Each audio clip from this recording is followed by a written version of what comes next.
This video is for those of us who are trying to come to terms with the trauma that we experienced, the malevolence of the people that gave us that trauma, and how we can have faith about believing everything's going to be okay. I'm adding this in now because I realized I filmed the whole thing with a blue tongue. I'm taking methyl blue. It's a neuroprotective for my brain, because if I can balance my body, find physical health, balance my emotions, find that spiritual connection, then it's easier to turn up and make these videos and show what I'm doing in order to take care of myself, to find my true self, and then turn up in the world and say, my name is Mark, this is The Emotional Alchemist. This video is on finding faith after trauma and all the malevolence that happened to you and to me. For many of us who've experienced emotional abuse, narcissistic abuse, and trauma, one of the hardest things we've found, one of the hardest things I have found, is both coming to terms with the malevolence of the trauma. Being an empath, I'm like, how is it possible that other people actually enjoy putting other people in pain? It's like, it just doesn't compute in my brain. And then looking back at my own life, there was this denial mechanism, which is like, that's not possible. They can't have been doing it for that reason. And there is this wall of denial that protects me from the truth of what happened. Trauma work, working through my body's defenses, the defenses of my brain that prevent me from seeing the truth, because the truth is so overwhelming and so painful at the time that the shutters come down. And if you're living in a narcissistic abuse situation for a long time, your brain adapts. This is domestic abuse. You're basically at war, and you're hiding and cowering and trying to stop from being attacked the whole time. And the brain adapts. My brain adapted. And what I've been trying to do over these last few years is turn that around. But first of all, I have to actually admit, remember, and work through, admit the possibilities that actually those things that I'm holding in my mind as to what happened may not be true. Friends would tell me, I look back at emails now and they're telling me that they can see the truth. And I'm like, no. My denial is protecting me. And now I look back at those emails and it's like, they were right. But I couldn't bring myself to admit what was happening at the time. Because what would that mean? For so many of us, and really early on, they say that if you're living in a situation which isn't safe, you will adapt in whatever way you need to in order to survive. And I realized in these last couple of years, doing all the trauma work that I've done, I realized that I've lived in survival mode for so much of my life. Alcohol and drugs kind of flipped the survival switch off, and I just went nuts. But that was the other end of the spectrum, from going to trying to be completely safe to getting so drunk and high that I'm putting myself in situations where I'm so close to death. And I was so close to death so many times. And there is this idea that perhaps, subconsciously I was in so much pain that when drinking and drugging came out, there's a part of me that wanted to go all the way over onto the other side. That seems logical. For someone who's in so much pain and repressing, pushing that down the whole time. That's what happened to my thyroid. Many of us have Hashimoto's, thyroiditis. It's a low thyroid. It's an inability to be able to express easily. I remember being in a pharmacy, and the pharmacist asked, what is it that you're looking for? And I said, a supplement. I have Hashimoto's. And she went, Hashimoto's is a woman's disease. And I said, no, Hashimoto's is a disease for those of us who have trouble expressing ourselves. And it just so happens that 7 out of 8 of those people are women. I am a softer man is how I would describe it. The one who couldn't show up. Yeah, it's kind of, and then allowing how to, because this is me, this is the gooey fucking stuff. Softer, but soft can still be strong, and so that's what I've been trying to develop. I don't have to, I don't want to be the macho man, the type A personality, but I want to be able to be gentle yet firm, so that anyone, and this is, I guess this is my path, and tell me, I have an idea that maybe you guys, 80% of you are women, watch my channel because someone said it's like a guy who's lost trying to find himself. But what I'm also trying to do is find the authority within my authority, so I can turn up in my life and not give my power away or have it taken away by so many, or everybody. Look out into the world these days, and it's like I don't mind who you care or who you call psychopathic, sociopathic, narcissistic. We all kind of have our own ideas as when we look out into the world. He is, she is, whatever it is, and it's kind of, for me, it's an energy. It's not masculine, it's not feminine, it's not a color, it's not an age, it's not rich or poor. Although there is a demographic, there is an element of that. It's an energy, and when people want to control other people, it's like if someone, I have this thing, it's like, who is my enemy? My enemy is anyone who wants to hurt or control me. And then leading it on from that, my enemy is also anyone who wants to hurt and control other people. Or hurt and control other people like me. Those of us who are softer find it harder to turn up in life. I always did. That's why I did 12-step fellowships. They're basically, it was, the first aid. I went into a 12-step fellowship to deal with alcohol and drugs, and it's like, you start on that path, and it kind of, gives you an idea of what to do in order to stay sober and do the work in order to uncover the actual baggage that's going on. Why did I really drink and drug? People who don't have trauma generally don't drink and drug to the extent that I did. It's it's me having so much pain carried that the first time I got drunk, the first time I drank, probably I got really drunk, swam to the bottom of the swimming pool, grabbed onto the grate, and just remember thinking, I'm not going to let go. That's someone who is in a lot of pain. I remember when I was at school, private school, and it was, and I look back at this and I got caught for stealing pencil leads out of the bookshop. And it's like, but I would, steal stuff out of the bookshop, and then I would show other people, like guaranteed to get caught. And over the space of a month, eventually I got caught.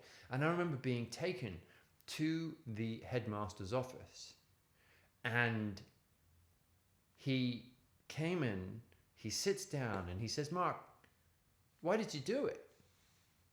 And I just burst into tears, and I said, I don't know. And genuinely, I didn't know. And that was 30 years ago. And actually, these days, I'd probably get counseling or something. And I look back and I'm like, oh, the burden I was carrying by that point in my life, I'm like 15 years old, was fucking huge. I'm like, and it's taken this 30 years in order to be able to put it down. and go, oh, I understand now. I understand why I was in so much pain. I understand why all of it was buried in the back of my psyche to protect me from what I had experienced and what I was experiencing. So I have to have compassion for that 15-year-old me, because that's shit. And I still remember it. And I still remember the shame. And there is a sadness. And this is part of my trauma program, is allowing the sadness. I call it falling into the sadness in my body. Just, it's not trying to push it away. You know, that idea that, the spiritual bypassing. It's like, I was given all the tools in order to be able to, I feel an emotion. Okay, what is it? Okay, this is how I get rid of it. I was given a program, tools of a program to be able to do that. No one ever said, actually, you know what? The reason you feel sad is because you genuinely went through a whole bunch of sad stuff. The reason that you have trauma is because you repressed stuff that was happening to you, and it buried it so deeply as to be able to survive. And I have to be able to sit in that in my recovery today and go, oh, I feel sad, and allow myself, knowing that I'm not going to die, to just fall back into that sadness. I said it in another video. I do the Shavasana pose, the kind of the corpse pose in yoga, and just let go into the sadness. And I use music to do it as well. I've used music a lot to do it. Those songs which trigger memories of what was happening back whenever it was. If I'm listening to a song and there is this huge emotional reaction from me, that's called emotional liability. It means that there's neurotransmitters in my brain which are at the wrong level. Maybe it's high glutamate, which is excitatory and terrifying. Excitatory doesn't mean fun. Excitatory means fuck it, everything is about to collapse. Run. And then GABA, which is supposed to keep us calm. Serotonin, which just eases the body. Dopamine, which gives us the energy to move through life, get stuff done. But if dopamine, serotonin, and GABA are low, and glutamate is high, then there's always an alarm going off in our brain and my body and my gut. And that takes a toll, and over time it took a toll. And a few years ago my health collapsed, and it's taken a lot in order to be able to get it back. And at the same time as working on my health, as not being able to digest, as having the lead poisoning, as having the neuroinflammation, it's like the brain goes through so much that it just goes, whoa. And all of it is about learning techniques in order to be able to bring it back into the moment. Sounds like a complete cliche, but if I can go, oh, hang on, my brain is going a bit fast right now, that's a symptom. There's feelings of burning in my gut and associated memories with something that happened back then, and maybe it's triggering ideas of fear in the future that everything's going to collapse. These are all triggers. And then wanting to binge on chocolate as well. This has nothing to do with addiction. Addiction is a sideline of that. This is a trauma response. This is trauma building in the body to some sort of stimulus. Maybe it's just I'm low in something in my body. And if I can recognize these and treat myself accordingly and go, oh, I am on my way into a trauma attack. What do I need? Maybe it's just to sit in a hot bath with a cup of hot chocolate and just go, and just, in the dark, no sensory input, and just pause and go. For me, I mean, that's magic. It's kind of to be able to recognize what I need and not go off on a chocolate binge, not go for ice cream or whatever it is. It's kind of not run to a different country. I've had a fucked up 10 years, and so much fear. And there were people, I've had a lot of narcissistic abuse in the last few years. Horrendous. And I've had to work through it. Fortunately, I've got to a point where I can be objective and go, oh my fucking word. And same as everybody else. I talk to about, my stuff, and they're like, dude, that's fucking insane. And so many of us, because you guys have put it in the comments, have been through insane shit. Completely bonkers, crazy, insane, narcissistic bullshit. And that's, who this channel's for. People who have gone through crazy, insane, narcissistic bullshit, I guess. Those of us who have a softer personality, shy away from life, have been scapegoated, black sheep, we're the odd ones out, we don't fit in a world which is basically, people thrive here by force. That's not, I've never been comfortable with that.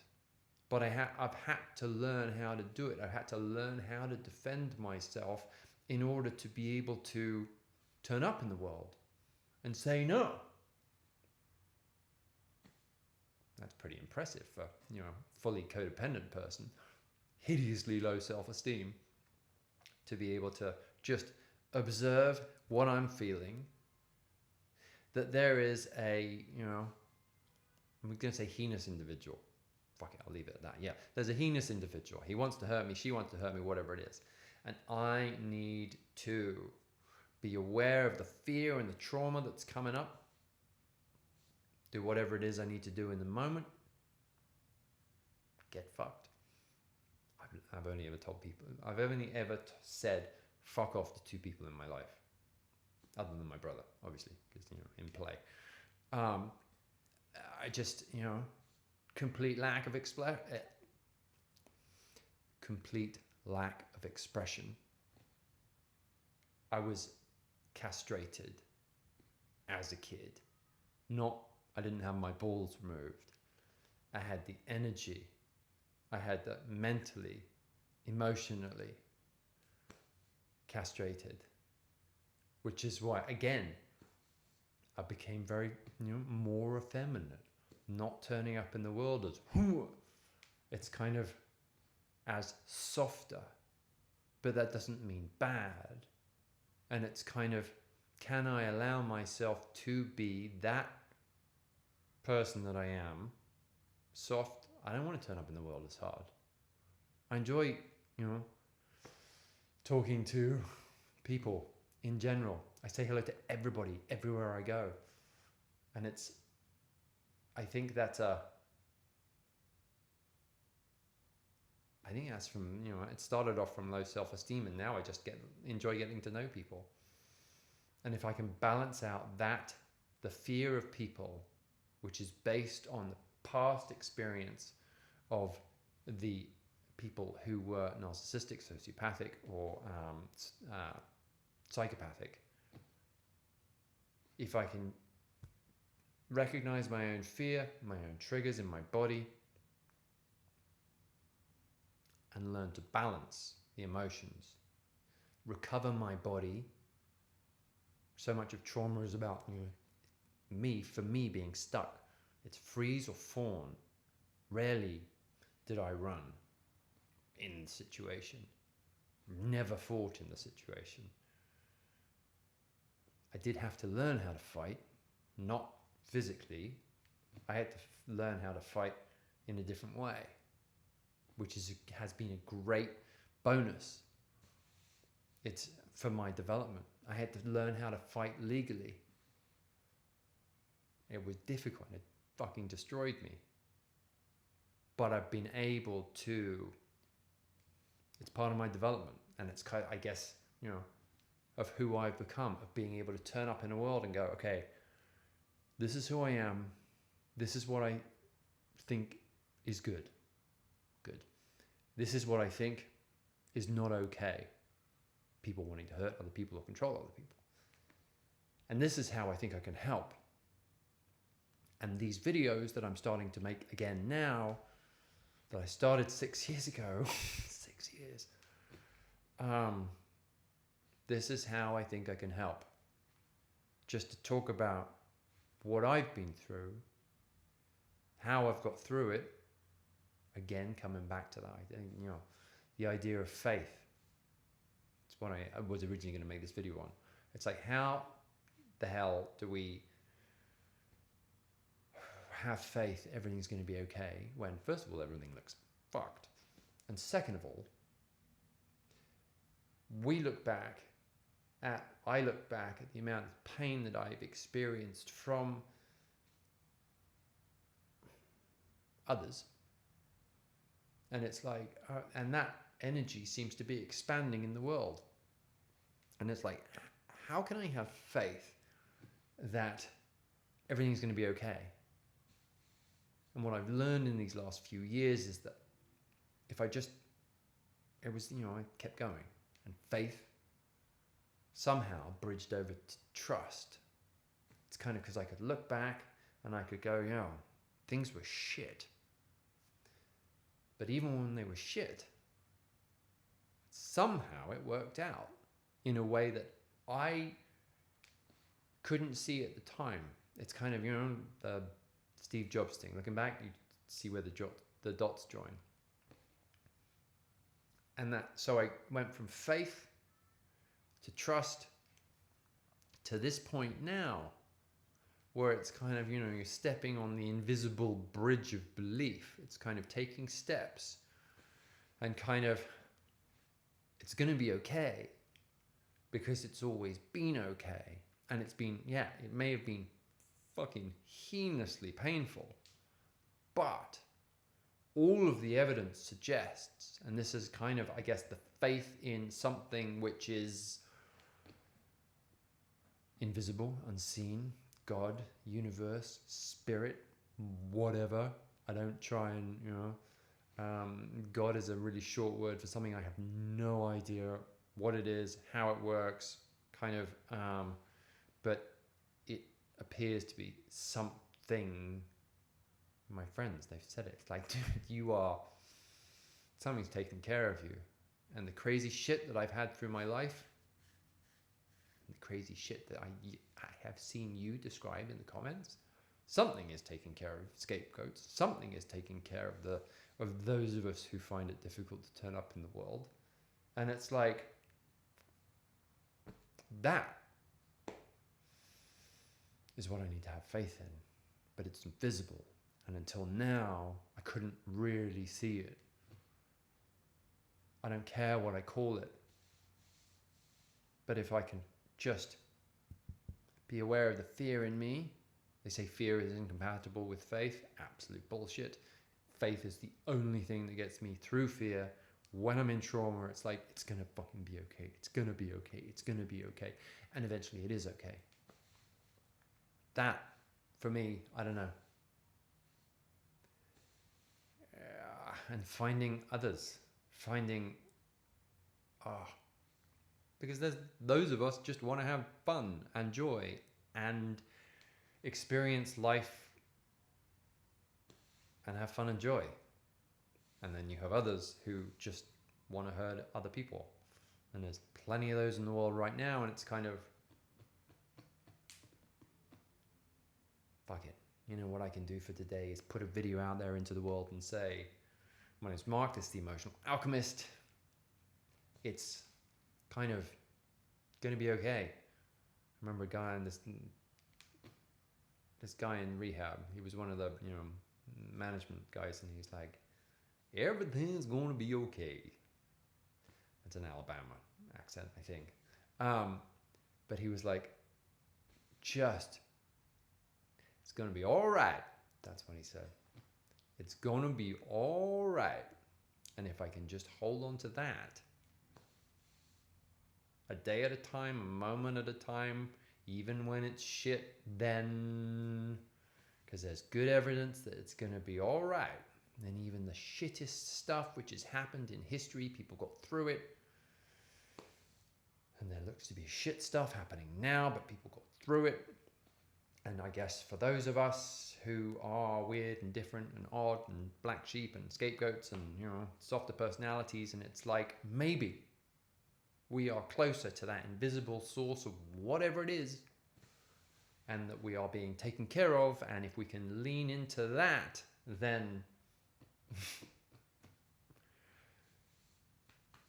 yeah, let's do that. My name is Mark, this is the Emotional Alchemist. I make these videos because I am repairing my body.